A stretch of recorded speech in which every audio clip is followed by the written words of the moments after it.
सच्चिदानंद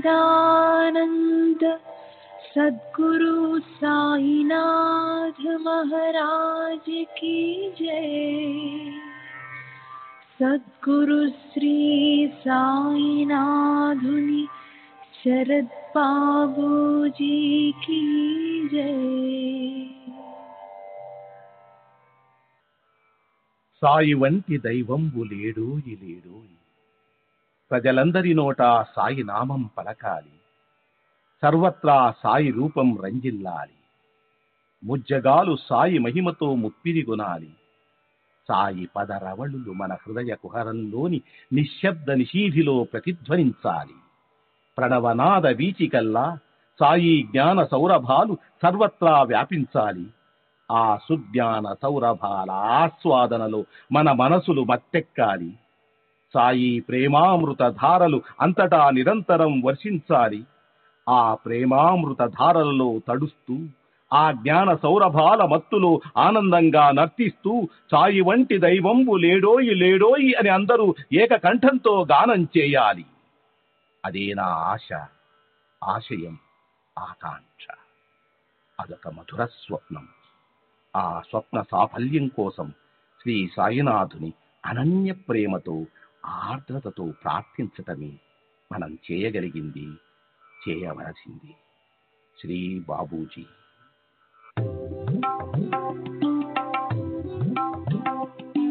Sai Baba, Sai Baba, Sai Baba, Sai Baba.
Baba, Sai Baba, Sai Baba, Sai Baba.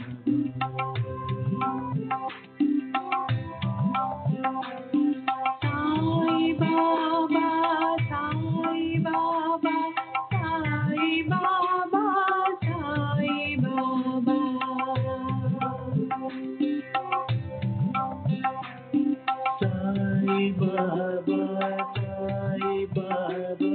Sai Baba, Sai Baba.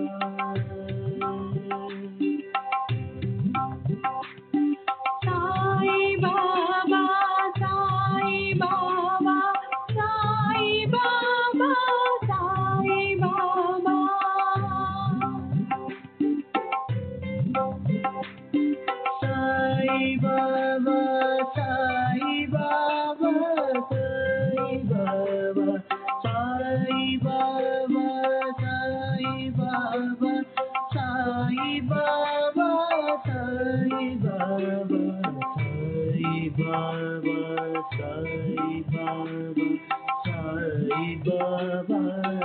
Sai Baba.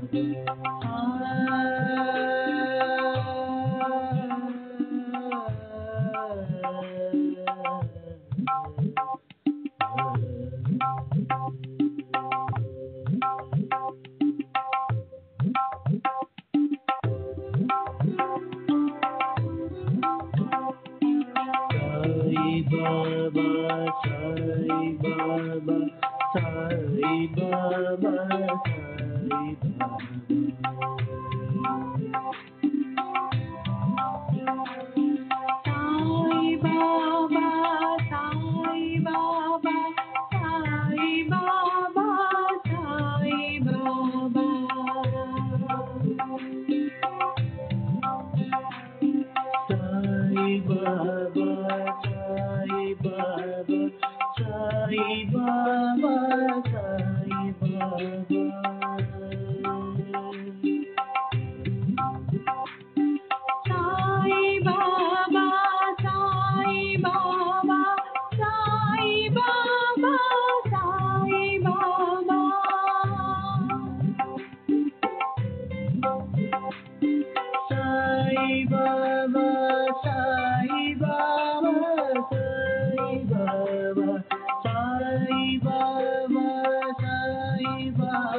Sai Baba, Sai Baba,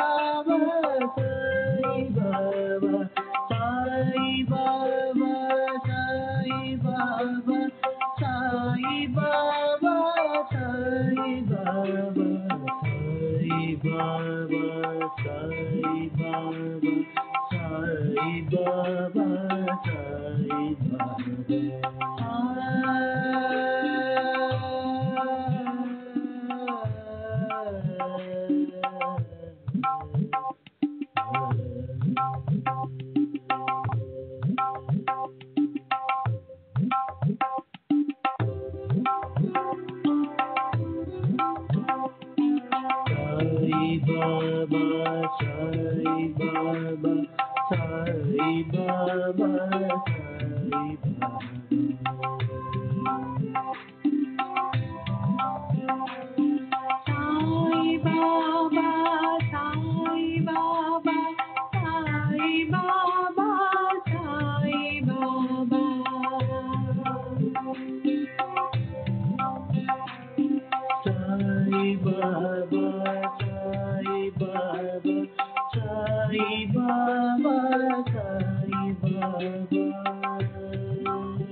Sai Baba, Sai Baba, Sai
Shri सच्चिदानंद सद्गुरु साईनाथ महाराज की जय। सद्गुरु श्री साईनाथुनि शरद बाबू जी की जय।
श्री सच्चिदानंद सद्गुरु साईनाथ महाराज की जय। सद्गुरु श्री साईनाथुनि शरद बाबूजी की जय।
श्री सच्चिदानंद सद्गुरु साईनाथ महाराज की जय।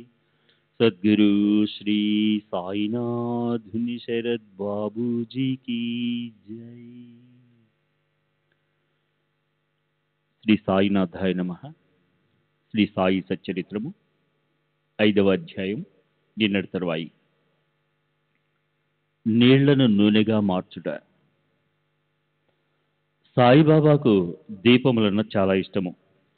ఊరిలో నూనెను విక్రయించే షావుకారులను నూనె అడిగి తెచ్చి మసీదు నందు రాత్రి అంతయు దీపములు వెలిగించుచుండేవారు. కొన్నాళ్ళు ఇట్లు జరిగెను. ఒకనాడు నూనె ఇచ్చే దుకాణదారులందరూ కూడబలుక్కుని బాబాకు నూనె ఇవ్వకూడదని నిశ్చయించుకొనిరి. బాబా వారి దుకాణములకు ఎప్పటి వలె పోగా నూనె లేదనిది. బాబా కలత చెందక ఒట్టి ఒత్తులు మాత్రమే ప్రమిదలలో పెట్టి ఉంచెను.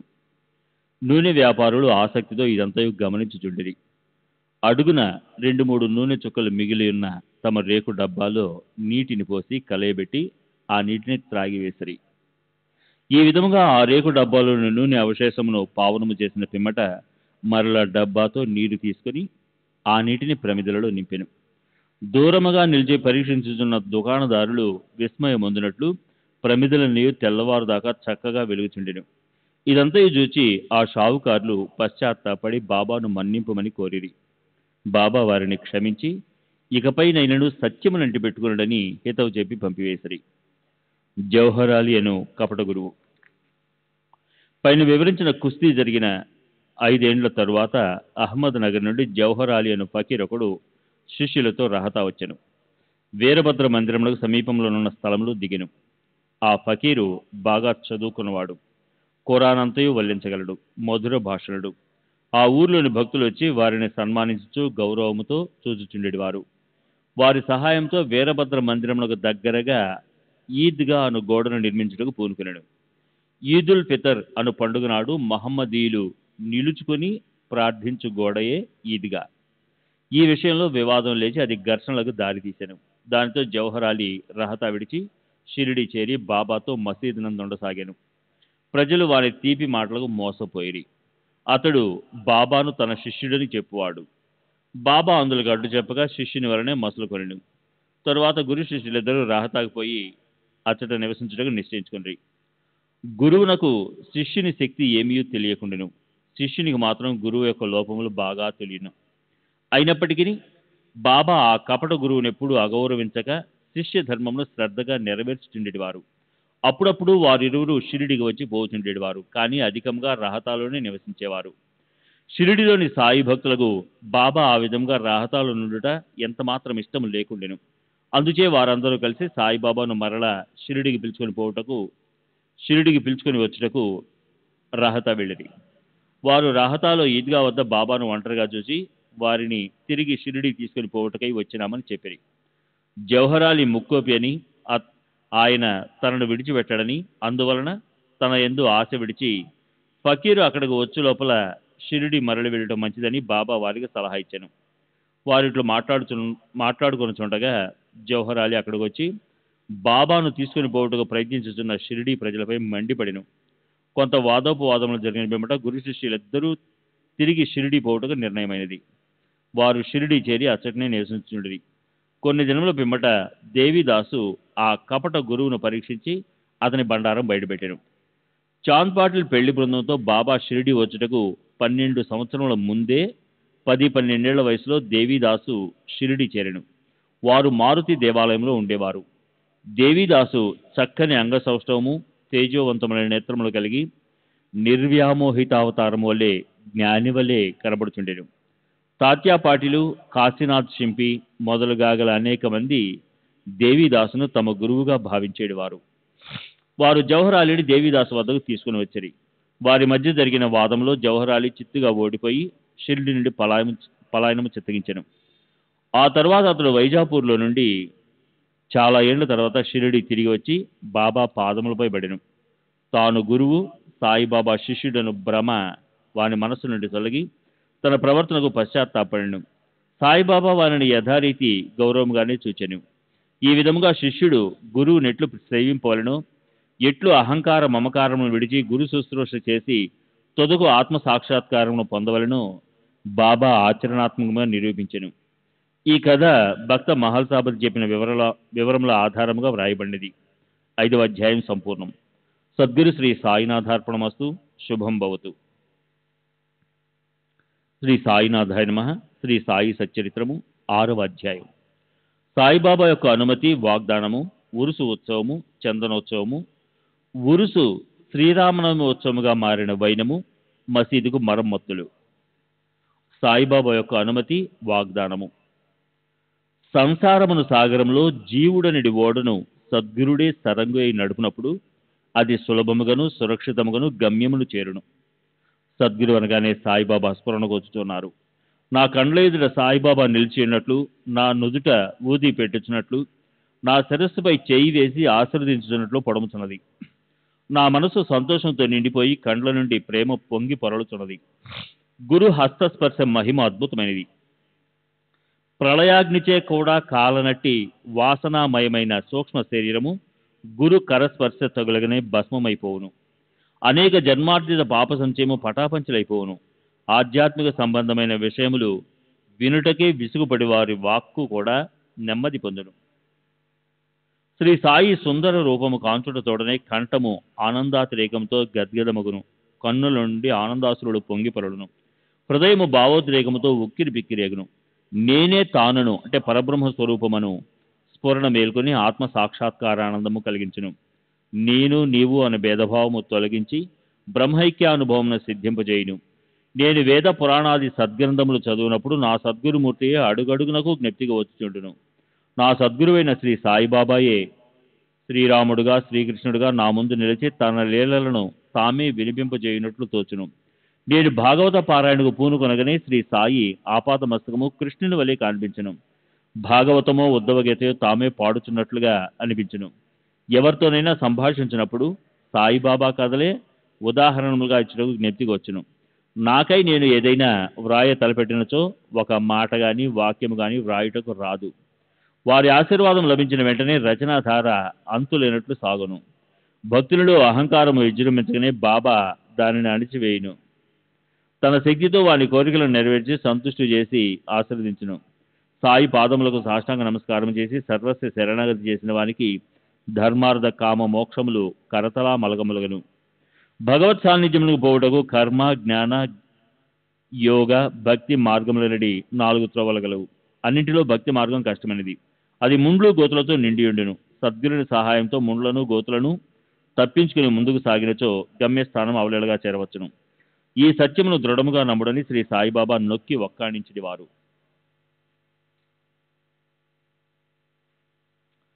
స్వయం సత్తాకమైన బ్రహ్మము జగత్తును సృష్టించు ఆ బ్రహ్మము యొక్క శక్తి అంటే మాయ. సృష్టి అను ఈ మూడింటికి వచ్చిన తత్వ విచారము చేసి వాస్తవానికి మూడును ఒకటి అని సిద్ధాంతీకరించిరి. బాబా తన భక్తుల శ్రేయస్సుకై చేసిన అభయ ప్రధాన వాక్యములను రచయిత ఈ క్రింద ఉదహరించుచున్నాడు. నా భక్తుని ఇంటిలో అన్న వస్త్రములకు ఎప్పుడూ లోటు ఉండదు.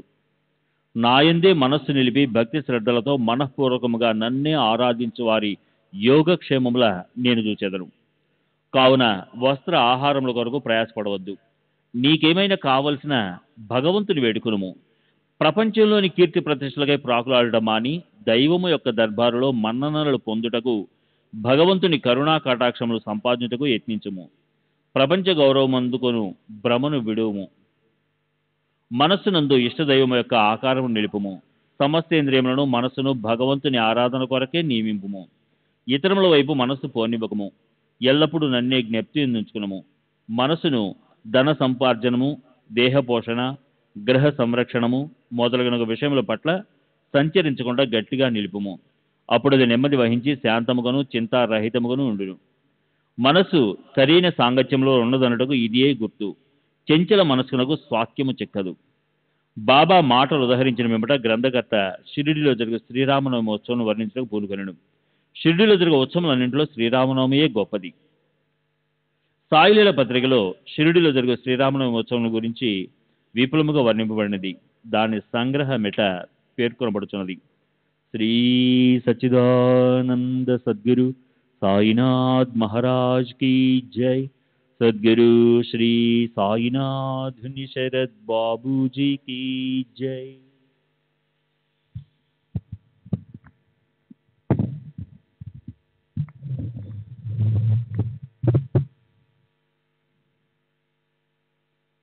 ఉర్సు ఉత్సవం. కోపరగాంలో గోపాలరావు గుండు అన్నతడు పోలీస్ సర్కిల్ ఇన్స్పెక్టర్గా నుండెను. అతడు బాబాకు గొప్ప భక్తుడు. అతనికి 3 భార్యలున్నప్పటికీ సంతానం కలగలేదు. శ్రీ సాయి ఆశీర్వచనంచే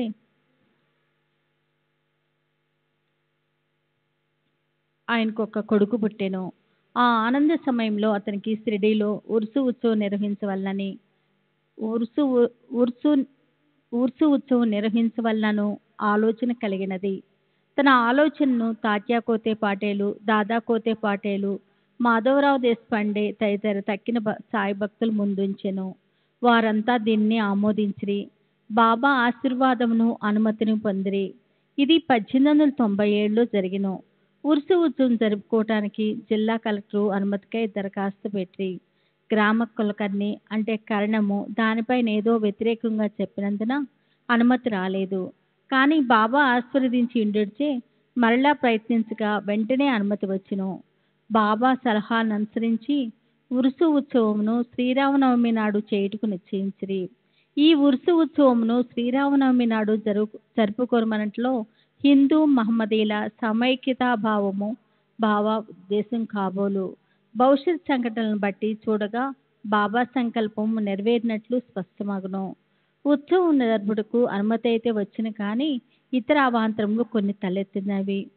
చిన్న గ్రామమైన షిరిడీలో నీటి ఎత్తడి అధికంగా నుండెను. గ్రామమంతటికి రెండు నూతులుండేవి. ఒకటి ఎండాకాలంలో నిండిపోవుచుండెను. రెండవ దానిలో నీళ్లు ఉప్పునివి. ఈ సమస్యను బాబాకు నివేదించగా బాబా ఉప్పునీటి బావిలో పువ్వులు వేసెను.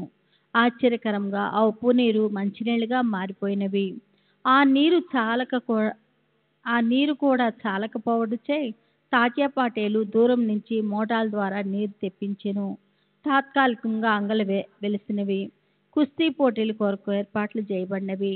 గోపాలరావు గుండుకు ఒక మిత్రుడు కలడు. వాని పేరు దాము అన్నా కసర్. అతనిది అహ్మద్ నగరు.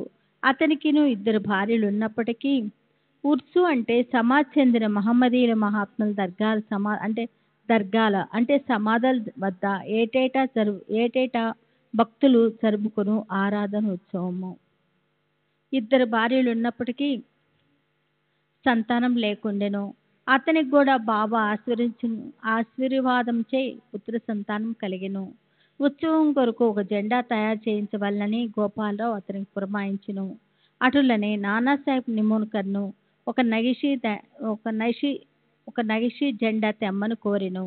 ఈ 2 జెండాలను ఉత్సవంతో తీసుకుని పోయి మసీదు 2 మూలలందు నిలబెట్టిరి.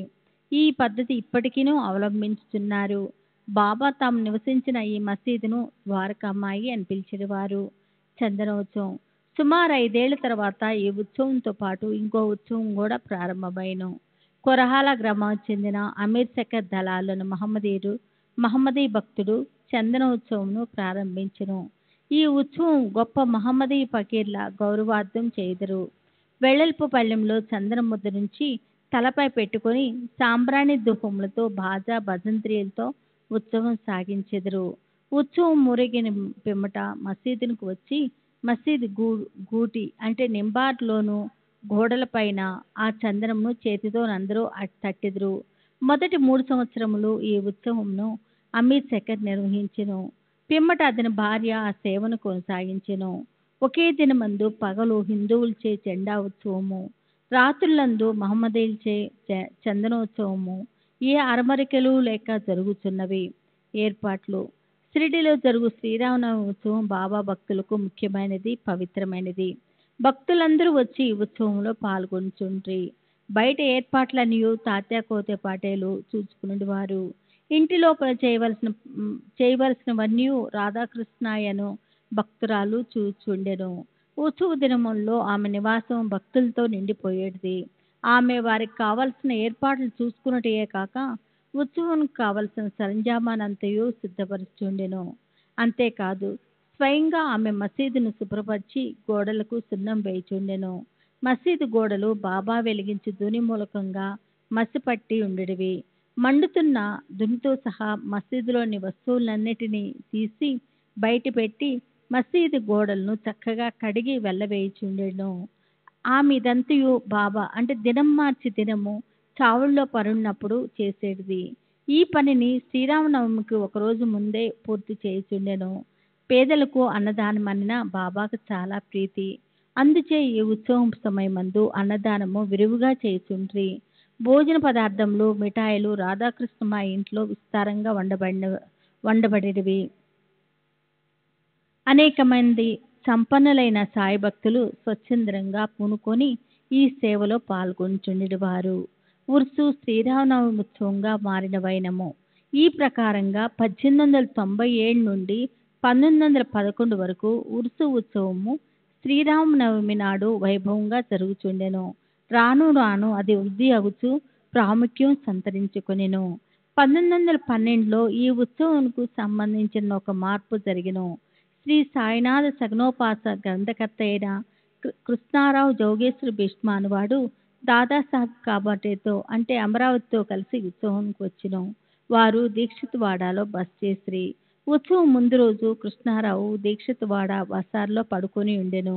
ఆ సమయంలో లక్ష్మణరావు ఉరఫ్ కాకా మహాజని పూజా పరికరముల పళ్ళెంతో మసీదునకు పోవుచుండెను. అతన్ని చూడగానే భీష్మకు క్రొత్త ఆలోచన తట్టెను. వెంటనే కాకా మహాజన్ని దగ్గర పిలిచి అతనితో ఉత్సవమును శ్రీరామనవమి నాడు చేయమనట్లో భగవతుద్దేశం ఏదియో ఉండవచ్చును. శ్రీరామనవమి హిందువులకు చాలా ముఖ్యమైన పర్వదినము కనుక ఈ దినమందు రామ జన్మోత్సవం ఏల జరపకూడదని అడిగెను. కాకా మహాజనికి ఆ ఆలోచన బాగా నచ్చింది. తమ సంకల్పమునకు బాబా అనుమతి సంపాదించుటకు ఆయుత్తరమైరి. కానీ భగవత్ సంకీర్తన చేయుటకు అంత తక్కువ వ్యవధిలో హరిదాసును సంపాదించుట కష్టము. ఈ సమస్యను కూడా తుదకు భీష్మయ్య పరీక్షించెను. ఎట్లనా అతని వద్ద రామఖ్యానమను శ్రీరాముని చరిత్ర సిద్ధంగా నుండిచే అతడే దాన్ని సంకీర్తన చేయుటకు కాకా మహాజని హార్మోనియం వాయించుటకు తీర్మానించిరి. చక్కెరతో కలిపిన సొంటిగుండా ప్రసాదము రాధాకృష్ణమాయి చేయుటకు ఏర్పాట్లైను. బాబా అనుమతి పొందుటకై వారు మసీదుకు పోయిరి. సర్వజ్ఞుడైన బాబా వాడాలో ఏమి జరుగుతున్నదని మహాజనిని ప్రశ్నించెను. బాబా అడిగిన ప్రశ్నలోని అంతరార్థమును మహాజని గ్రహించలేక ఏమీ జవాబు ఇవ్వక మౌనంగా ఉండెను. బాబా అదే ప్రశ్న భీష్ముని అడిగెను. అతడు శ్రీరామనవమి ఉత్సవం చేయవలెనను తన ఆలోచనను బాబాకు వివరించి అందులకు బాబా అనుమతి ఇవ్వవలని కోరెను. బాబా వెంటనే ఆశీర్వదించెను. అందరూ సంతసించి రామజయంతి ఉత్సవమునకు సంసిద్ధులైరి. ఆ మరుసటి దినము మసీదును అలంకరించిరి. రాధాకృష్ణమాయికి ఒక ఉయ్యాలనిచ్చిరి. దాన్ని బాబా ఆసనం ముందు వ్రేలాడకట్టిరి. శ్రీరామ జన్మోత్సవ వేడుక ప్రారంభమైన భీష్ముడు కీర్తన చెప్పుడుకు లేచెను. మహాజని హార్మోనియం ముందు కూర్చునెను. అప్పుడే లెండి నుండి మసీదుకు వచ్చిన బాబా అదంతయు చూచి మహాజనిని పిలిపించెను. రామ జన్మోత్సవం జరుపుటకు బాబా ఒప్పుకొనునో లేదో ఏమగునో అని జంకుతూ అతడు బాబా వద్దకు వెళ్ళెను. అది అంతయు ఏమని అక్కడ ఉయ్యాల ఎందుకు కట్టిరని బాబా అతన్ని అడిగెను. శ్రీరామనవమి ఉత్సవం ప్రారంభమైందనియు అందులకై ఉయ్యాల కట్టిరనియు అతడు చెప్పెను. బాబా మసీదులో నుండి భగవంతుడి నిర్గుణ స్వరూపమును సూచించు నింబారు అంటే గూడు నుండి 2 పూలమాలలు తీసి ఒకటి మహాజన్ మెళ్ళలో వేసి ఇంకొకటి భీష్మకు పంపెను. హరికథ ప్రారంభమైన రామకథా సంకీర్తన ముగియగానే బాజా భజంత్రి ధ్వనుల మధ్య శ్రీరామచంద్రమూర్తికి జై అని జయ జయధ్వానాలు చేయుచు పరమోత్సాహంతో అందరూ ఒకరిపైన ఒకరు గులాలు అంటే ఎర్ర రంగు పొడి చల్లుకొండ్రి. అంతలో ఒక గర్జన వినపడెను. భక్తులు చల్లుకునిచుండిన గులాలు ఎడులను పోయి బాబా కంటిలో పడెను. బాబా కోపంతో బిగ్గరగా తిట్టుట ప్రారంభించెను. ఇది చూసి చాలా మంది భయంతో పారిపోయిరి. కానీ బాబా యొక్క సన్నిహిత భక్తులు మాత్రం అవన్నీ తిట్ల రూపంగా బాబా తమకిచ్చిన ఆశీర్వాదములని గ్రహించి కదలక అక్కడే ఉంట్రి. శ్రీరామ జయంతి నాడు రావణుడని అహంకారాది అరిషడ్వర్గములను సంహరించుటకు శ్రీ సాయి రూపంలో నున్న శ్రీరాముడు ఆగ్రహించుట సహజమే కదా అని భావించిరి. షిరిడీలో ఏదైనా కొత్తది ప్రారంభించినప్పుడల్లా బాబా కోపించుట ఒక రివాజు. దీన్ని తెలిసిన వారు గమ్మున ఊరుకుంట్రి. తన ఉయ్యలను బాబా విరిసినని భయంతో రాధాకృష్ణమాయి మహాజన్ని పిలిచి ఉయ్యలను తీసుకుని రావన్నో. మహాజని పోయి దాన్ని విప్పుచుండగా బాబా అతని వద్దకు పోయి ఉయ్యలను తీయవలదని చెప్పెను. కొంతసేపటికి బాబా శాంతించెను. ఆనాటి మహాపూజ హారతి మొదలైనవి ముగిసెను. సాయంత్రము మహాజని పోయి ఉయ్యాలను విప్పుచుండగా ఇంకనూ దాని అవసరం ఉన్నదని కనుక దాన్ని విప్పవద్దని బాబా అతన్ని వారించెను. రామనవమి మరుసటి దినమున జరుపు గోపాలకాలోత్సవంతో కానీ ఉత్సవం పూర్తి కాదన్న విషయం అప్పుడు భక్తులకు స్మరించెను. మన్నాడు శ్రీకృష్ణ జన్మనాడు పాటించు కాలహండి అను ఉత్సవము జరిపిరి. కాలహండి అనగా నల్లని కుండలో అటుకులు పెరుగు ఉప్పు కారం కలిపి వ్రేలాడగట్టెదరు. హరికథ సమాప్తమైన పిమ్మట దీన్ని కట్టితో పగలగొట్టెదరు. రాలిపడిన అటుకులను భక్తులు ప్రసాదంగా పంచిపెట్టెదరు. శ్రీకృష్ణ పరమాత్ముడు ఈ మాదిరిగానే తన స్నేహితులకు గొల్లపిల్ల వంటకు పంచిపెట్టుచుండెను. ఆ మరుసటి దినము ఇవన్నీ పూర్తయిన పిమ్మట ఉయ్యలను విప్పుటకు బాబా సమ్మతించెను. శ్రీరామనవమి వేడుకలు ఈ విధంగా జరిగిపోవచుండగా పగటి వేళ పతాకోత్సవము, రాత్రి యందు చందనోత్సవం కూడా యథావిధిగా జరిగినవి. ఈ విధంగా ఆనాటి నుండి ఉరుసు ఉత్సవము శ్రీరామనవమి ఉత్సవంగా మారెను. 1913 నుండి శ్రీరామనవమి ఉత్సవంలోని అంశములు క్రమంగా హెచ్చైనవి. చైత్రపాడ్యం నుంచి రాధాకృష్ణమాయి నామసప్తాహం ప్రారంభించుచుండెను. భక్తులందరూ వంతుల వారీగా అందు పాల్గొంటుండ్రి. ఒక్కొక్కప్పుడు రాధాకృష్ణాయి కూడా వేకుజామునే భజనలో చేర్చుండెను. శ్రీరామనవమి ఉత్సవము దేశమంతటా జరుగుచే హరికథా కాలక్షేపం చేయు హరిదాసులు దొరుకుట దుర్లభంగా నుండెను. శ్రీరామనవమి 5-6 రోజుల ముందు ఆధునిక తుకారాము అని పిలువబడే బాలబువ మాలి అను సంకీర్తనాకారుని కాకా మహాజని యాదృచ్ఛికంగా కలియుట తటస్థించినది. శ్రీరామనవమి సంకీర్తన చేయుటకు మహాజని అతని షిరిడీ తోడ్కొని వచ్చెను. ఆ మరుసటి సంవత్సరం కూడా అనగా 1914లో తన స్వగ్రామమైన సతారా జిల్లా బృహత్ కవాటే ఆ గ్రామంలో ప్లేగు వ్యాపించిండు చేత బాలబువ సతార్కరు సంకీర్తన కార్యక్రమం లేక ఖాళీగా ఉండెను. కాకాసాహెబ్ దీక్షిత్ ద్వారా బాబా అనుమతి పొంది అతడు షిరిడీ వచ్చి హరికథా సంకీర్తన చేసెను. బాబా అతన్ని తగినట్లు సత్కరించెను. 1914 సంవత్సరంలో ప్రతి సంవత్సరము శ్రీరామనవమి నాడు షిరిడీలో సంకీర్తన చేయ బాధ్యతను శ్రీ దాస్కన్ మహారాజునకు బాబా అప్పగించడం ద్వారా ఏటేటా ఒక్కొక్క కొత్త హరిదాసును పిలుచు సమస్య శాస్త్రంగా పరీక్షింపబడెను. 1912 నుండి ఈ ఉత్సవము రాను రాను వృద్ధి పొందుచుండెను. చైత్ర శుద్ధ అష్టమి మొదలు ద్వాదశి వరకు షిరిడీ తేనె తుట్టే వలె ప్రజలు కిటకిటలాడుచుండెను. అంగళ్ళు సంఖ్య పెరిగిపోయిను. కుస్తీ పోటీల్లో అనేక మంది ప్రముఖ మల్లులు పాల్గొంచుండ్రి. పేదలకు అన్న సంతర్పణ విరివిగా జరుగుచుండెను. రాధాకృష్ణమాయి కృషిచే షిరిడీ ఒక సంస్థానంగా రూపొందెను. వివిధములైన హంగులు అలంకారములు పెరిగినవి. అలంకరింపబడిన గుర్రము, పల్లకి, రథము, పాత్రలు, వెండి సామాన్లు, బాల్టీలు, వెండి పాత్రలు, పటములు, నిలువుటద్దములు మొదలైనవి బహుకరింపబడిను. ఉత్సవమునకు ఏనుగులు కూడా వచ్చెను. ఇవన్నీ ఎంత హెచ్చైనప్పటికీ సాయిబాబా వీన్నేమాత్రము లక్ష్య పెట్టక యథాపూర్వం నిరాడంబరులై ఉండేవారు. ఈ ఉత్సవంలో గమనింపవలసిన ముఖ్య విషయమేమనా హిందువులు మహమ్మదీయులు ఎట్టి అరమరికలు లేక కలిసిమెలిసి ఉత్సవంలో పాల్పంచుకునేవారు. ఈనాటి వరకు ఎటువంటి మత కలహములు షిరిడీలో తలెత్తలేదు. మొదట 5,000 నుండి 7,000 వరకు యాత్రికులు వచ్చేవారు. క్రమంగా ఆ సంఖ్య 75,000కు పెరిగినది. అంత పెద్ద సంఖ్యలో జనులు కూడినప్పటికీ ఎన్నడూ అంటువ్యాధులు కానీ అల్లర్లు కానీ సంభవించలేదు. మసీద్ మరమ్మతులు. గోపాలరావు గుండెను ఇంకొక మంచి ఆలోచన తట్టెను. ఉరుసు ఉత్సవంను ప్రారంభించిన విధంగానే మసీదును తగినట్లుగా తీర్చిదిద్దవలనని నిశ్చయించుకొనెను. మసీదు మరమ్మతు చేయి నిమిత్తమై రాళ్లను తెప్పించి చెక్కించెను. కానీ ఈ పని బాబా అతనికి నియమించలేదు. నానాసాహెబ్ చందోర్కర్కు ఆ సేవ లభించినది. రాళ్ల తాపన కార్యము కాకాసాహెబ్ దీక్షిత్కు నియోగింపబడిను. మసీదుకు మరమ్మతులు చేయుట మొదట బాబాకి ఇష్టం లేకుండెను. కానీ భక్తుడగు మహల్సాపతి కల్పించుకొని ఎటులను బాబా అనుమతి సాధించెను. బాబా చావిళ్ళలో పడుకున్న ఒక్క రాత్రిలో మసీదు నేలను చక్కని రాళ్లతో తాపం చేయటం ముగించిరి. అప్పటి నుండి బాబా గోనిగుట్టపై కూర్చుంటాం మాని చిన్న పరుపు మీద కూర్చుండేవారు. గొప్ప వ్యయ ప్రయాసలతో 1911 సంవత్సరంలో సభా మండపం పూర్తి చేసిరి. మసీదుకు ముందున్న జాగా కూడా చాలా చిన్నది, సౌకర్యంగా లేకుండెను. కాకాసాహెబ్ దీక్షిత్ దాన్ని విశాలపరిచి పైకప్పు వేయదలిచెను. ఎంతో డబ్బు పెట్టి ఇనుప స్తంభంలో మొదలగునవి తెప్పించి పని ప్రారంభించెను. రాత్రంతయు శ్రమపడి స్తంభములు నాటేవారు. మరుసటి దినము ప్రాతకాలమునే బాబా చావడి నుండి వచ్చి అదంతయు చూసి కోపంతో వాన్ని పీకి పారవేచిరివారు. ఒకసారి బాబా మిక్కిలి కోపాదితుడై నాటిన ఇనుప స్తంభమును ఒక చేతితో పెగిలించుచు రెండవ చేతితో తాచా పాటేలు పీకను పట్టుకొనెను. తాచా తలపాగాను బలవంతంగా తీసి అగ్గిపులతో నిప్పండించి ఒక గోతిలో పారవేచెను. బాబా నేత్రములు నిప్పు కణముల వలె వెలుగుచుండెను. ఎవరికీను బాబా వైపు చూచుటకు కూడా ధైర్యం చాలకుండెను.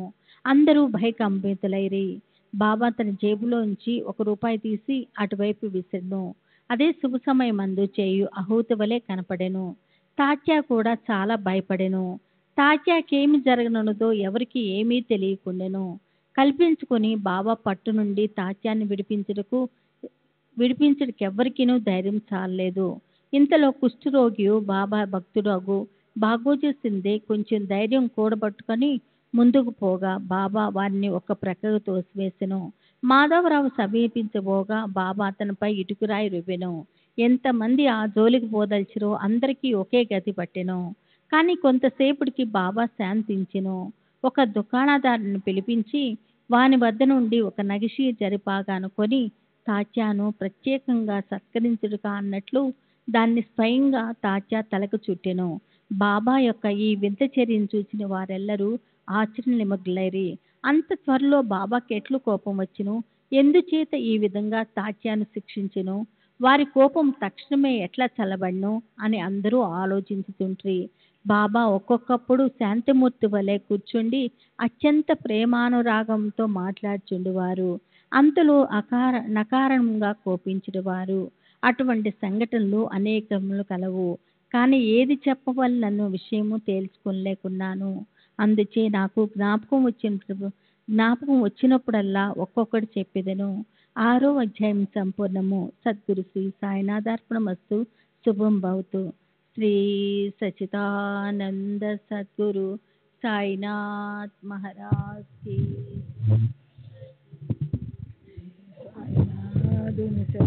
బాబూజీ కి జై.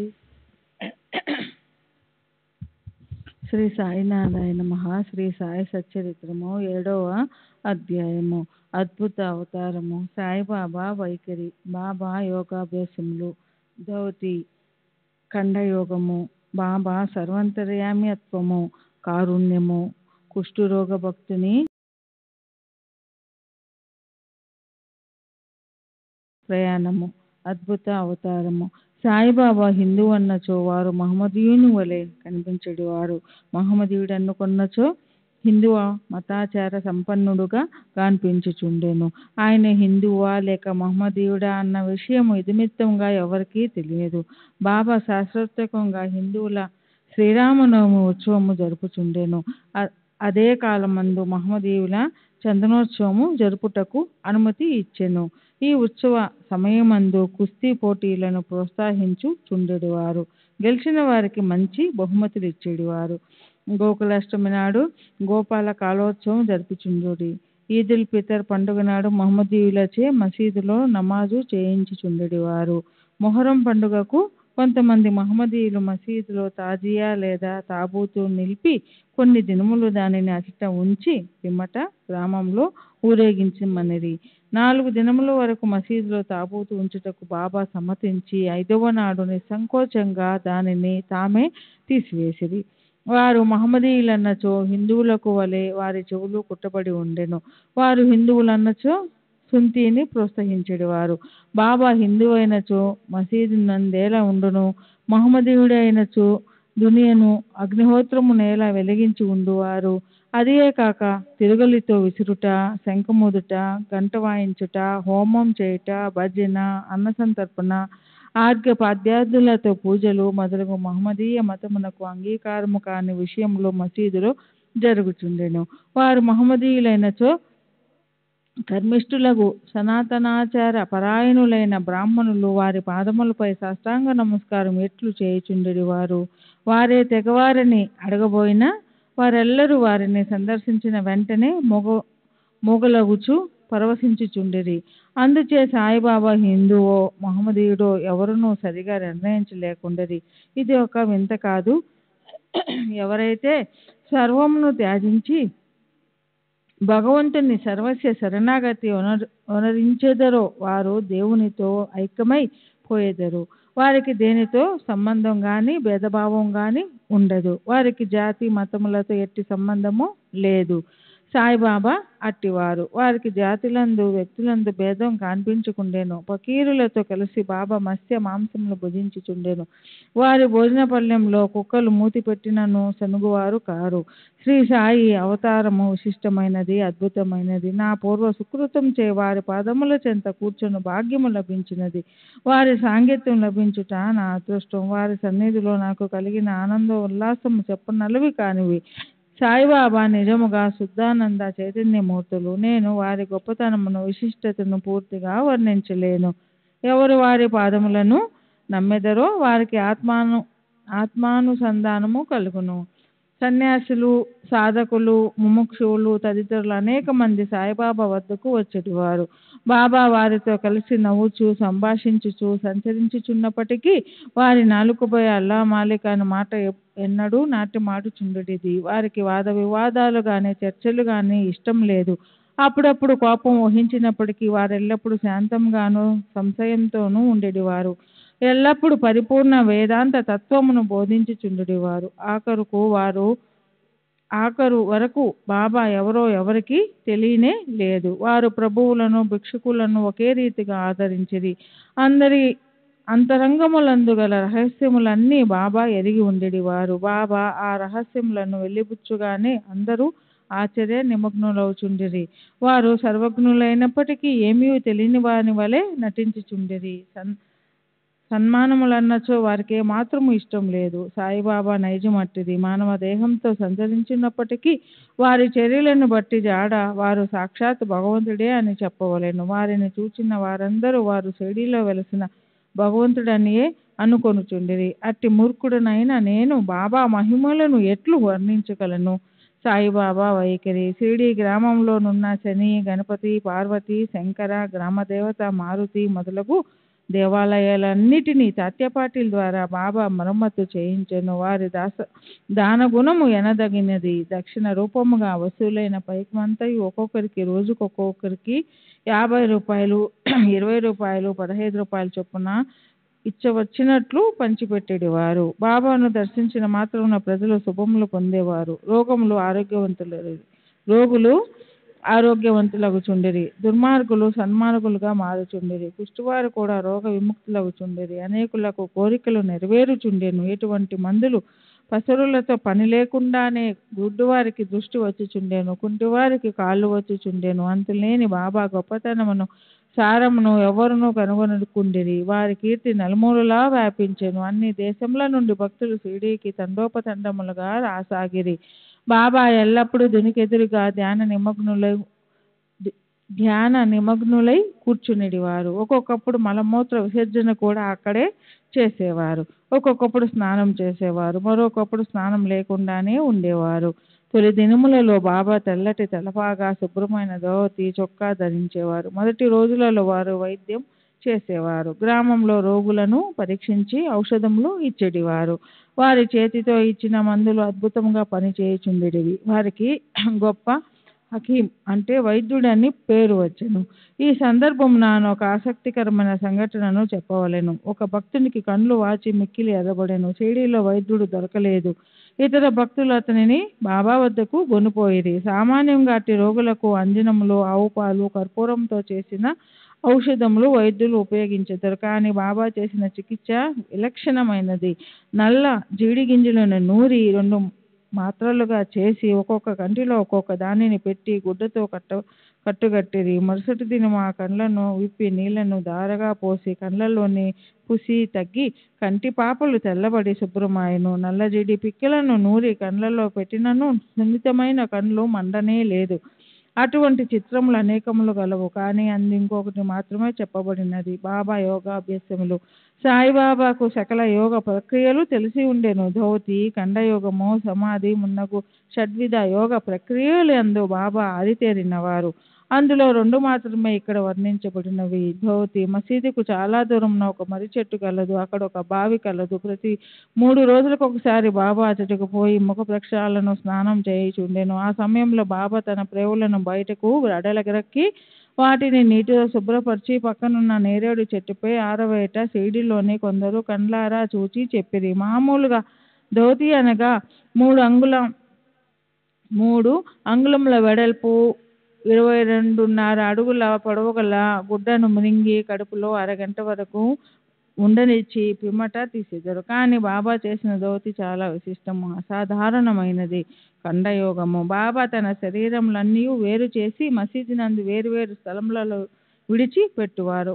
ఒకనాడు ఒక పెద్ద మనిషి మసీదుకు పోయి బాబా అవయములు వేరువేరు స్థలములందు పడి ఉండుట చూచి భయకంపితుడే బాబాను ఎవరో కూని చేసినారనుకుని గ్రామ మున్సబు వద్దకు పోయి ఫిర్యాదు చేయ నిశ్చయించుకునేను. కానీ మొట్టమొదట ఫిర్యాదు చేసిన వారికి ఆ విషయం గూర్చి కొంచెమైనా తెలిసి ఉండునని తననే అనుమానించెదరని భయపడి ఊరకునేను. మరుసటి దినం అతడు మసీదుకు పోగా బాబా ఎప్పటి వలె హాయిగా కూర్చుని ఉండుట చూచి ఆశ్చర్యపడెను. ముందు దినము తాను చూసినదంతా భ్రాంతి అనుకునేను. చిరుప్రాయం నుండి బాబా వివిధ యోగ ప్రక్రియలు చేయుచుండెను. వారి యోగస్థితి ఎవరికి అంతుపట్టనిది. రోగుల వద్ద నుంచి డబ్బు పుచ్చుకొనక ఉచితముగా చికిత్స చేయుచుండిరి. ఎందరో పేదలు విద్యార్థులు వారి అనుగ్రహము వల్ల స్వస్థత పొందిరి. నిస్వార్థముగా వారు చేయు సత్కర్మముల వల్లనే వారికి గొప్ప కీర్తి వచ్చెను. బాబా తన సొంతము కొరకు ఏమీ చేయక ఇతరుల మేలు కొరకే ఎల్లప్పుడూ పాటుపడేవారు. ఒక్కొక్కప్పుడు ఇతరుల వ్యాధిని తమపై వేసుకొని ఆ బాధను తాను అనుభవించేవారు. అటువంటి సంఘటన ఇంకొక దానిని ఈ దిగువ పేర్కొనుందును. దీనిని బట్టి బాబా యొక్క సర్వజ్ఞత దయార్థ హృదయము విదితమగును. బాబా సర్వంతర్యామ్యత్వము కారుణ్యము. 1910వ సంవత్సరము దీపావళి పండుగ ముందు రోజున బాబా దుని వద్ద కూర్చుండి చలి కాచుకొనుచు దునిలో కట్టెలు వేయుచుండెను. దుని బాగుగా మండుచుండెను. కొంతసేపైన తర్వాత హఠాత్తుగా కట్టెలకు మారు తన చేతిని దునిలో పెట్టి నిశ్చలముగా ఉండిపోయిరి. మంటలకు చెయ్యి కాలిపోయిను. మాధవుడనే నౌకరు మాధవరావు దేశపాండేను దీనిని చూచి వెంటనే బాబా వైపుకు పరుగుడిరి. మాధవరావు దేశపాండే బాబా నడుమును పట్టుకుని బలముగా వెనుకకు లాగెను. దేవా, ఇట్లేలా చేసితివరి అని బాబాను అడిగిరి. మరేదో లోకంలో ఉండినట్లుండినా బాబా బాహ్య శృతికి తెచ్చుకొని ఇక్కడకు చాలా దూరంలో ఒక కమ్మరి స్త్రీ తన బిడ్డను ఒడిలో ఉంచుకొని కొలిమి ఊదుచుండెను. అంతలో ఆమె భర్త పిలిచెను. తన ఒడిలో బిడ్డ ఉన్న సంగతి మరచి ఆమె తొందరగా లేచెను. బిడ్డ మండుచున్న కొలిమిలో పడెను. వెంటనే నా చేతిని కొలిమిలోనికి దూర్చి ఆ బిడ్డను రక్షించి తిని. నా చేయి కాలితే కాలినది, అది నాకంత బాధాకరం కాదు. కానీ బిడ్డ రక్షింపబడినను అను విషయము నాకు ఆనందము కలుగుచేయుచున్నదని జవాబిచ్చెను. శ్రీ సచిదానంద సద్గురు సాయినాథ్ మహారాజ్ కి జై. సద్గురు శ్రీ సాయినాథుని శరత్ బాబూజీకి జై.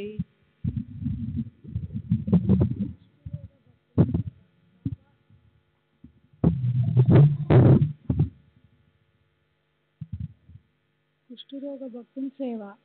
బాబా చెయ్యి కాలినను సంగతి మాధవరావు దేశపాండే ద్వారా తెలుసుకున్న నానాసాహెబ్ చందోర్కర్ వెంటనే బొంబాయి నుండి డాక్టర్ పరమానందన ప్రఖ్యాత వైద్యుని వెంట పెట్టుకుని వైద్య సామాగ్రితో సహా కుటావుట్న షిరిడీ చికిత్స చేయుటకై డాక్టర్కు కాలిన తన చేయి చూపుమని బాబాను నానా కోరెను. బాబా అందులకు ఒప్పుకొనలేదు. చేయి కాలిన లగాయతు బాగోజీ షిందే అని కుష్ఠరోగి ఏదో ఆకు వేసి కట్టుకట్టెడువాడు. నానా ఎంత వేడినను బాబా డాక్టర్ గారిచే చికిత్స పొందుటకు సమ్మతించలేదు. డాక్టర్ గారు కూడా అనేక సార్లు వేడుకొండ్రి. అల్లాయే తన వైద్యుడని తమకేమాత్రమూ బాధ లేదని చెప్పుచు ఎటులో డాక్టర్ చే చికిత్స చేయించుకుంటకు దాటవేయుచుండెను.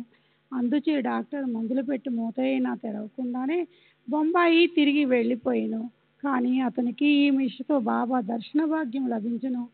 ప్రతిరోజు బాబా వచ్చి బాబా చేతికి కట్టుచుండెను. కొన్ని దినముల తర్వాత గాయం మాయపోయిను. అందరూ సంతోషించిరి.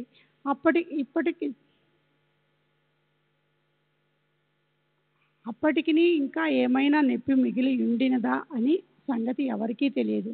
కానీ ప్రతిరోజు ఉదయము బాగోజీ పట్టీలను విప్పి బాబా చేతిని నేతితో తోమి తిరిగి కట్లను తను కట్టుచుండెవాడు. బాబా మహాసమాధి వరకు ఇది జరుగుతూనే ఉండెను. మహాసిద్ధ పురుషుడైనప్పటికీ బాబాకి ఇదంతయు నిజానికి అవసరము లేనప్పటికీ తన భక్తుడైన బాగోజీ ఎందు గల ప్రేమ చేత డనర్జు ఉపాసన గైకొన్ను. బాబాగా లెండికి పోవునప్పుడు బాగోజీ బాబా తలపై గొడుగు పట్టుకుని వెంట నడిచెడివారు. ప్రతిరోజు ఉదయము బాబా దుని వద్ద కూర్చునగానే బాగోజీ తన సేవా కార్యక్రమాలను మొదలుపెట్టేవారు. బాగోజీ గత జన్మ యందు చేసిన పాప ఫలితముగా ఈ జన్మమున కుష్ఠరోగం చే బాధపడుచుండెను. వాని వేళ్ళు ఈడ్చుకుని పోయి ఉండెను. వాని శరీరం అంతయు చీము కారుచు దుర్వాసన కొట్టుచుండెను. బాహ్యమునకు అతడెంత దురదృష్టవంతుని వలె కనిపించినప్పటికీ అతడు మిక్కిలి అదృష్టశాలి, సంతోషి. ఎందుకనగా అతడు బాబా సేవకులందరిలో మొదటివాడు. బాబా సావాసమును పూర్తిగా అనుభవించినవాడు. బాబా విచిత్ర లీలల్లో ఇంకొక దానిని వర్ణించెదను. అమరావతి నివాసియగు దాదాసాహెబ్ కాపర్దే భార్య తన చిన్న కొడుకుతో కలిసి షిరిడీలో కొన్ని దినములుండెను. ఒకనాడు కాపర్దే కుమారునికి తీవ్ర జ్వరము వచ్చెను. అది ప్లేగు జ్వరము కింద మారెను. తల్లి మిక్కిలి భయపడెను. షిరిడీ విడిచి అమరావతి పోవాలని సాయంకాలము బాబా బూటివాడ వద్దకు వచ్చినప్పుడు వారిని సెలవునడగబోయెను. గద్గద కంఠంతో తన చిన్న కొడుకు ప్లేగుతో పడి ఉన్నాడని బాబాకు చెప్పెను. బాబా ఆమెతో దయతో మృదువుగా ఇట్లనెను, ప్రస్తుతము ఆకాశము మబ్బులు పట్టి ఉన్నది. కొద్దిసేపటిలో మేఘములన్నీ చెదిరిపోయి ఆకాశము నిర్మలమగును. అట్లనుచు బాబా కఫ్నీని పైకెత్తి చంకలో కోడిగుడ్లంత పరిమాణము గల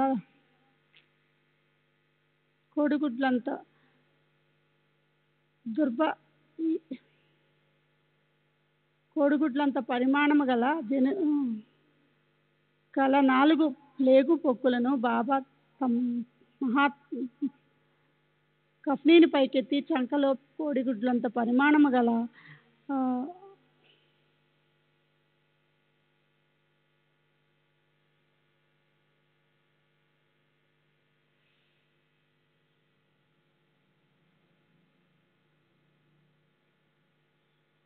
నాలుగు ప్లేగు పొక్కులను చూపుతూ, నా భక్తుల కొరకు నేను ఎట్లు బాధలు పడదునో చూడుము. వారి కష్టములన్నీ నావే. ఈ మహాద్భుతమైన లీలను చూసిన జనులకు మహాత్ములు తమ భక్తుల బాధలను తామెట్లు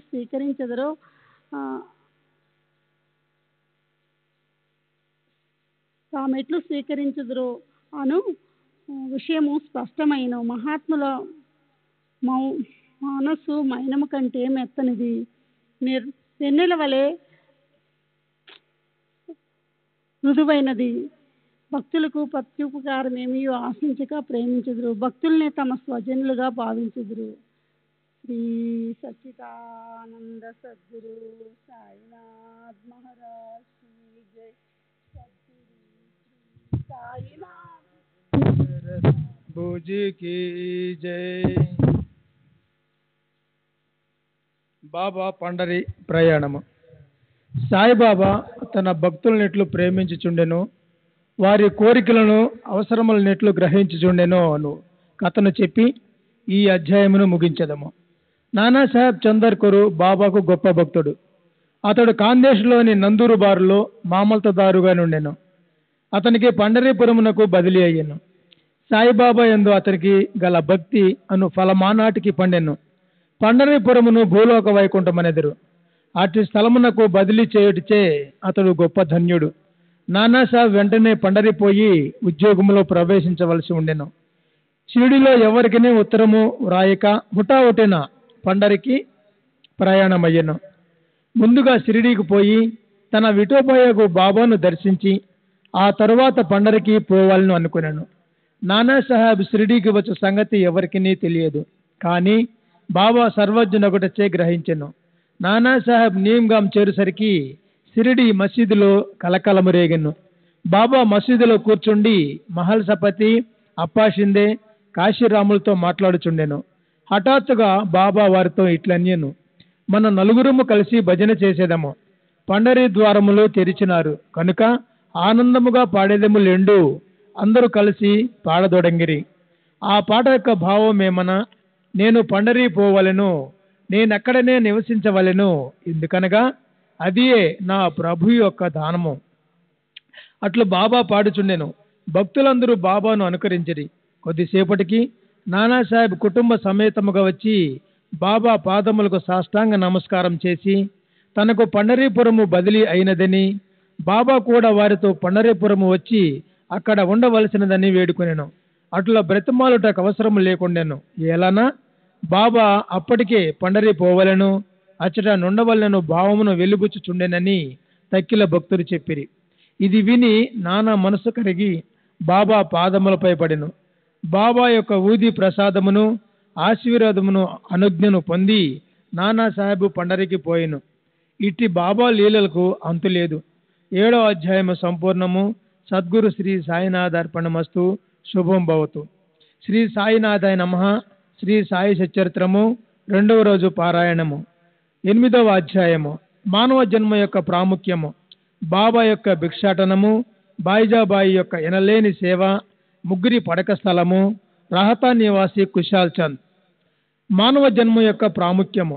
ఈ అద్భుత విశ్వమందు భగవంతుడు కోటాను కోట్ల జీవులను సృష్టించి ఉన్నాడు. దేవ, యక్ష, గంధర్వాదులు, జంతు కీటకాదులు, మనుష్యులు మొదలగు వారిని సృష్టించును.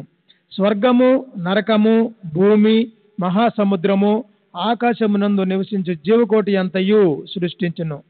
వీనిలో ఎవరి పుణ్యం ఎక్కువగునో వారు స్వర్గమునకు పోయి వారి పుణ్యఫలము అనుభవించిన పిమ్మట త్రోసివేయబడుదురు. ఎవరి పాపము ఎక్కువగునో వారు నరకమునకు పోదురు. అచట వారు పాపములను తగినట్లు బాధలను పొందెదరు. పాప పుణ్యములు సమానమగనప్పుడు భూమిపై మానవులుగా జన్మించి మోక్ష సాధనకై అవకాశము గాంచెదరు. వారి పాప పుణ్యములు నిష్క్రమించినప్పుడు వారికి మోక్షము కలుగును. వేయేల మోక్షము గాని పుట్టుక గాని వారు చేసుకున్న కర్మపై ఆధారపడి ఉండును. మానవ శరీరం యొక్క ప్రత్యేక విలువ. జీవకోటి అంతటికి ఆహారము, నిద్ర, భయము, సంభోగము సామాన్యము. మానవునికి ఇవిగాక మరొక ప్రజ్ఞ గలదు. అదియే జ్ఞానము. దీని సహాయముననే మానవుడు భగవత్ సాక్షాత్కారము పొందగలడు. ఇంకే జన్మయందును దీనికి అవకాశం లేదు. ఈ కారణం చేతనే దేవతలు సైతము మానవ జన్మను ఈర్ష్యతో చూచెదరు. వారు కూడా భూమిపై మానవ జన్మనెత్తి మోక్షమును సాధించవలనని కోరెదరు. కొంతమంది మానవ జన్మము చాలా నీచమైనదనియు, చీము, రక్తము, మలములతో నిండియుండుననియు, తొదుకు శిథిల్యమై రోగమునకు మరణమునకు కారణమగుననియు అందురు. కొంతవరకు అది కూడా నిజమే. ఇన్ని లోపములున్నప్పటికీ మానవునకు జ్ఞానమును సంపాదించు శక్తి కలదు. శరీరముండుట చేతనే మానవుడు తన దేహము యొక్క జగత్తు యొక్క అనిత అత్వమును గ్రహించి ఇంద్రియ సుఖముల పట్ల విరక్తి పొంది నిత్యానిత్య వివేకంతో కడకు భగవత్ సాక్షాత్కారమును పొందుచున్నాడు. శరీరము మలభూయిష్టమైనదని నిరాకరించినతో మోక్షమును సంపాదించు అవకాశమును పోగొట్టుకునేదము. దేహమును ముద్దుగా పెంచి విషయ సుఖములకు మరిగినచో నరకమున పడెదము. ఉచిత మార్గమేమన దేహమును అశ్రద్ధ చేయకూడదు. దానిని లోలత్వంతో పోషించను కూడదు. తగు జాగ్రత్త మాత్రమే తీసుకునవలను. గుర్రపు రౌతొత్తు తమ గమ్యస్థానము చేరు వరకు గుర్రమును ఎంత జాగ్రత్తతో చూచుకునో అంత జాగ్రత్త మాత్రమే తీసుకునవలను. ఈ శరీరమును మోక్ష సాధన లేక ఆత్మ సాక్షాత్కారము కొరకు వినియోగించవలను. ఇదియే జీవుని పరమావధి అయి ఉండవలను. భగవంతుడు అనేక జీవులను సృష్టించినప్పటికీ అతనికి సంతృష్టి కలగలేదట. ఎందుకనగా భగవంతుని శక్తిని అవేవియు గ్రహించలేకపోయినవి. అందుచేత భగవంతుడు ప్రత్యేకంగా మానవుని సృష్టించెను. వారికి జ్ఞానమనే ప్రత్యేక శక్తినిచ్చెను. మానవుడు భగవంతు లీలలను, అద్భుత కార్యములను, షేముషి విజ్ఞానములను చూచి పరవశమందినప్పుడు భగవంతుడు మిక్కిలి సంతృష్టి చెంది ఆనందించును. అందుచే మానవ జన్మ పొందుట లభించుట గొప్ప అదృష్టము. బ్రాహ్మణ జన్మ పొందుట అందులోనూ శ్రేష్టము. అన్నిటికంటే గొప్పది సాయిబాబా చరణార విందములపై సరస్వ శరణాగతి చేయును అవకాశము కలుగుట. మానవుని ఉద్యుక్త ధర్మము. మానవ జన్మ విలువైనదనియు దానికెప్పటికైనను మరణము అనివార్యమనియు గ్రహించి మానవులెల్లప్పుడూ జాగరూకుడై ఉండి జీవిత పరమావధిని సాధించుటకే యత్నించవలెను. ఏ మాత్రమును అశ్రద్ధ గాని ఆలస్యము గాని చేయరాదు. త్వరలో దాన్ని సంపాదించుటకు యత్నించవలను. భార్య చనిపోయిన వాడు రెండవ భార్య కొరకెంత ఆతురపడునో తప్పిపోయిన యువరాజుకై చక్రవర్తి ఎంతగా యత్నించునో అటులనే విసుగు విరామము లేక రాత్రింబవళ్ళు కృషి చేసి ఆత్మ సాక్షాత్కారమును సంపాదించవలను. బద్ధకమును, అలసతను, కునుకుపాట్లను దూరమునర్చి అహోరాత్రులు ఆత్మ యందు ధ్యానము నిలుపవలను. ఈ మాత్రము చేయలేనిచో మనము పశుప్రాయులము అగుదము. తక్షణ కర్తవ్యము. మన ధ్యేయము సత్వరము ఫలించు మార్గమేదన వెంటనే భగవత్ సాక్షాత్కారం పొందిన సద్గురువు వద్దకెగుట. ఆధ్యాత్మిక ఉపన్యాసములెన్ని విన్నప్పటికీ పొందనట్టిదియు, ఆధ్యాత్మిక గ్రంథములెన్ని చదివినను తెలియనట్టియదు ఆత్మ సాక్షాత్కారము సద్గురువుల సాంగత్యముచే సులభముగా పొందవచ్చును. నక్షత్రములన్నీ కలిసి ఇవ్వలేని వెలుతురును సూర్యుడు ఎట్లు ఇవ్వగలుగుచున్నాడో అట్లనే ఆధ్యాత్మిక ఉపన్యాసములు, గ్రంథములు ఇవ్వలేని జ్ఞానమును సద్గురువు విప్పి చెప్పగలడు. వారి చర్యలు, సామాన్య సంభాషణలే మనకు మౌన ప్రబోధములు. శాంతి, క్షమ, వైరాగ్యము, దానము, ధర్మము, మనోదేహములను స్వాధీనమందించుకునుట, అహంకారము లేకుండుట మొదలగు శుభ లక్షణములను వారి ఆచరణలో చూచి భక్తులు నేర్చుకొందురు. వారి పావన చరితములు భక్తుల మనములను ప్రబోధము కలుగజేసి వారిని పారమార్థకంగా ఉద్ధరించును. సాయిబాబా అట్టి మహాపురుషుడు, సద్గురువు. బాబా సామాన్య ఫకీరు వల్లే సంచరించినప్పటికీ వారెప్పుడును ఆత్మానుసంధానమునందే నిమగ్నమగులుచుండిరి. దైవభక్తి గల పవిత్ర హృదయులు వారికి సదా ప్రీతి పాత్రులు. వారి సుఖములకు ఉప్పొంగువారు కారు, కష్టముల వలన కృంగిపోవారు కూడా కాదు. రాజైనను నిరుపేదైనను వారికి సమానమే. తమ దృష్టి మాత్రమున ముష్టివాణిని చక్రవర్తిని చేయగల శక్తి ఉన్నప్పటికీ బాబా ఇంటింటికి తిరిగి భిక్షనెత్తువారు. వారి భిక్ష ఎటుదో చూతము. బాబా యొక్క భిక్షాటనము. షిరిడి జనులు పుణ్యాత్ములు. ఎందుకనగా వారి ఇండ్ల ఎదుటనే కదా బాబా భిక్షుకుని వలె వించి, అమ్మా రొట్టె ముక్క పెట్టుమనడంచు దానిని అందుకున్నట్టుకు చేయి చాచడివారు. చేతి ఒక రేగు డబ్బా పట్టుకొని భుజానికి ఒక గుడ్డ జోలె తగిలించుకొని భిక్షాటనకు పోయేడవారు. బాబా కొన్ని ఇండ్లకు మాత్రమే భిక్షకు పోయేడవారు. పులుసు, మజ్జిగ వంటి ద్రవ పదార్థములు, కూరలు మొదలగునవి రేగు డబ్బాలో పోసుకునేవారు. అన్నము, రొట్టెలు మొదలగునవి జోలిలో వేయించుకునేవారు. బాబాకు రుచి అనున్నది లేదు. వారు జిహ్వను స్వాధీనం అందించుకునేరి. కాన అన్ని పదార్థములను రేగు డబ్బాలోను జోలిలోనూ వేసుకునేవారు. అన్ని పదార్థములను ఒకేసారి కలిపివేసి భుజించి సంతృష్టి చెందేవారు. పదార్థముల రుచిని పాటించేవారు కాదు. వారి నాలుకకు రుచి అనున్నది లేనట్లే కనిపించుచుండెను. బాబా భిక్షకు యొక్క పద్ధతి, కాల నియమము లేకుండెను. ఒక్కొక్క దినము కొన్ని ఇండ్ల వద్ద మాత్రమే భిక్ష చేసేవారు. ఒక్కొక్కసారి 12 సార్లు కూడా భిక్షకు వెళ్ళేవారు. భిక్షలో దొరికిన పదార్థములన్నిటినీ ఒక మట్టి పాత్రలో వేసేవారు. దానిని కుక్కలు, పిల్లులు, కాకులు విచ్చలవిడిగా తినుచుండేవి. వాటిని తరిమేవారు కారు. మసీదు తుడిచి శుభ్రము చేయు స్త్రీ 10-12 రొట్టె ముక్కలను నిరాటంకంగా తీసుకునిచుండేది. కుక్కలను, పిల్లులను కూడా సైతము కలలో సైతము అడ్డు పెట్టని వారు ఆకలితోనున్న పేదల ఆహారమునకు అడ్డు చెప్పుదురా? ఫకీరు పదవియే నిజమైన మహారాజు పదవి అని, అదియే శాశ్వతమని, మామూలు సిరి సంపదలు క్షణ భంగురాలని బాబా అనుచుండేవారు. ఈ పావన చరిత్రని జీవితం వంటి జీవితమే కదా మిగులు ధన్యమైనది. మొదట షిరిడి ప్రజలు బాబాను ఒక పిచ్చి ఫకీర్ అని భావించి అట్లనే పిలిచెడివారు. భోజనోపాధికై రొట్టె ముక్కలకై గ్రామంలో భిక్షనెత్తి పొట్టపోసుకునే పేద ఫకీరన్న ఎవరికి గౌరవమేమి ఉండును? కానీ ఈ ఫకీరు పరమ విశాల హృదయుడు, ఉదారుడు, ధనాపేక్ష లేశ మాత్రము లేని నిరాసక్తుడు. బాహ్య దృష్టికి వారు చంచలునిగను, స్థిరత్వము లేని వారుగాను కనిపించినను లోన వారు స్థిరచిత్తులు. వారి చర్యలు అంతుబట్టనివి. ఆ కుగ్రామంలో కూడా బాబాను ఒక గొప్ప మహాత్మునిగా గుర్తించి సేవించిన ధన్యజీవులు కొద్ది మంది కలరు. అట్టి వారిలో ఒకరి వృత్తాంతం ఇక్కడ చెప్పబోచున్నాము. బాయిజాబాయి యొక్క ఎనలేని సేవ. తాతే కోతే పాటిల్ తల్లి పేరు బాయిజాబాయి. ఆమె ప్రతిరోజు మధ్యాహ్నము తలపై ఒక గంపలో రొట్టె కూర పెట్టుకొని సమీపమునున్న చిట్టడవిలో ముండ్లు పొదలు లెక్క చేయక క్రోసల కొద్దీ దూరం నడిచి ఆత్మధ్యానంలో నిశ్చలముగా ఎక్కడో కూర్చుని ఉన్న బాబాను వెతికి పట్టుకొని భోజనము పెట్టుచుండెను. బాబాకు సాష్టాంగ నమస్కారం చేసి వారి ఎదుట విస్తరణ ఒకటి వేసి తాను తెచ్చిన రొట్టె కూర మొదలగు భోజన పదార్థములు వట్టించి కొసరి వాటిని బాబా చేతి తినిపించుచుండెను. ఆమె భక్తి విశ్వాసములు అద్భుతమైనవి. ఎనలేని ఆమె సేవను బాబా చివరి వరకు మరువలేదు. ఆమె సేవకు తగినట్లు ఆమె పుత్రుడకు తాతాపాట్లను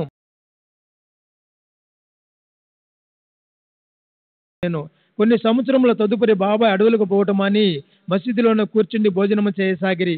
అప్పటి నుంచి పొలంలో తిరిగి బాబాను వెతికి పట్టుకుని శ్రమ బాయికి తప్పినది. శ్రీ సచిదానంద సద్గురు సాయినాథ్ మహారాజ్ की जय. सद्गुरु श्री साईनाथ निशरद बाबूजी की जय.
श्री सच्चिदानंद सद्गुरु साईनाथ महाराज की जय.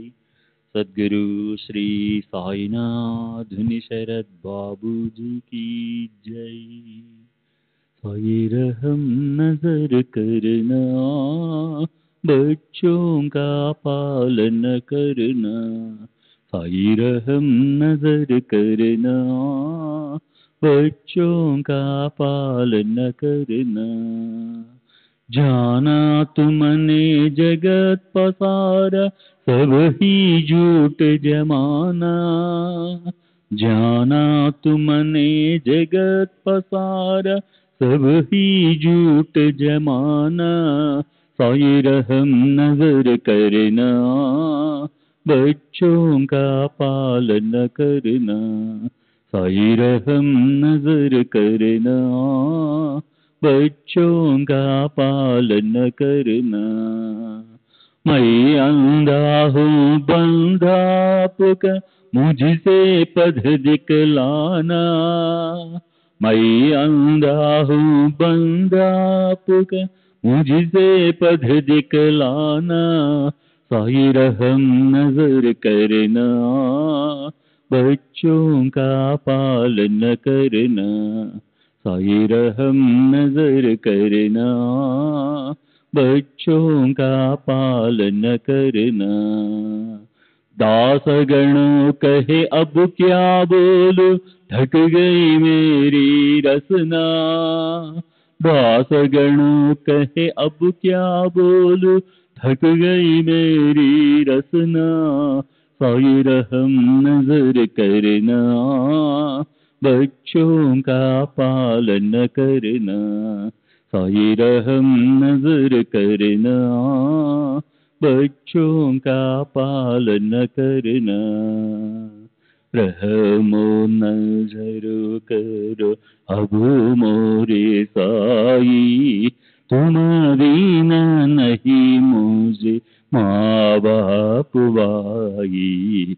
रहमो नजर करो मैं अंधा हूँ बंदा तुम्हारा, मैं अंधा हूँ बंदा तुम्हारा, मैं ना जानू, मैं ना जानू, मैं ना जानू, अल्लाह इलाही रहमो नजर करो, रहमो नजर करो, अब मोरे साई तुम बिना नहीं मुझे माँ बाप भाई, रहमो नजर करो, काली जमाना मैंने गमाया, काली जमाना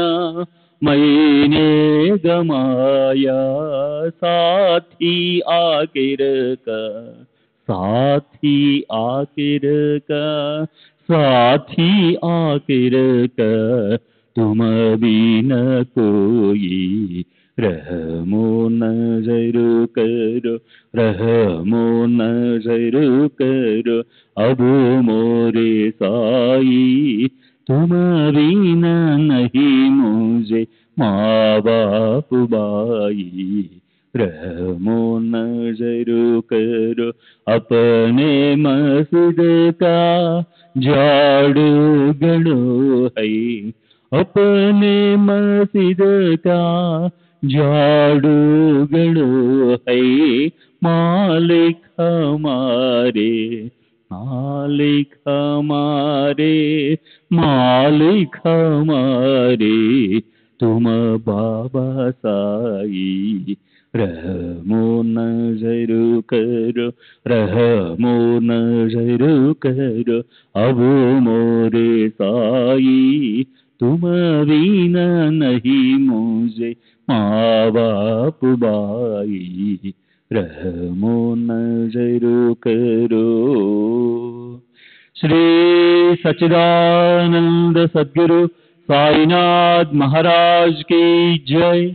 सद्गुरु श्री साईनाथ शरद बाबू जी की जय।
श्री सच्चिदानंद सद्गुरु साईनाथ महाराज की जय।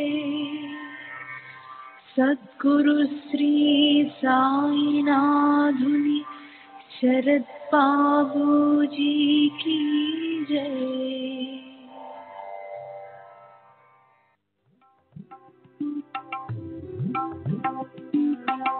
Sai Baba, Sai Baba, Sai Baba,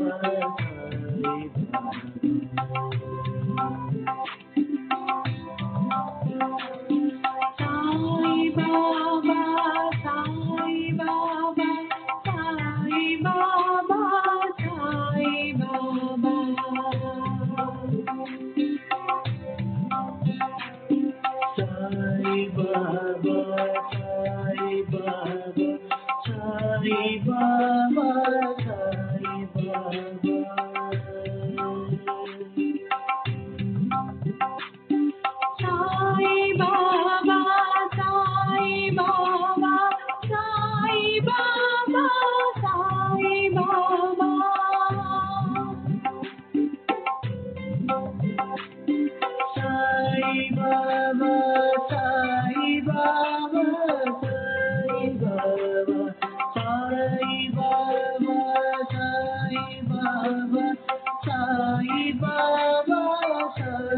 Sai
Baba,